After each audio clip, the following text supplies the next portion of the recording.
Ассаламу алейкум, урматтуу мусулман бир туугандар.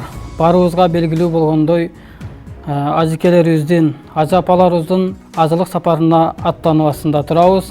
Аллах таалам баарыңыздардын сапарыңыздарды жеңил жана кабыл кылсын. Азыркы заманбап шартта ажылык сапарына ниет кылгандардын, ажылык сапарына жөнөп жаткандардын көкүрөгүндө көптөгөн суроолор жаралат. Ажылыкка кантип даярданам?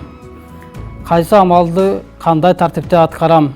Ката кетирип алсам эмне болот деген суроолор жаралат. Ошол суроолорго жооп иретинде ажылык жана умра суроо жооп деген китеп даяр болду.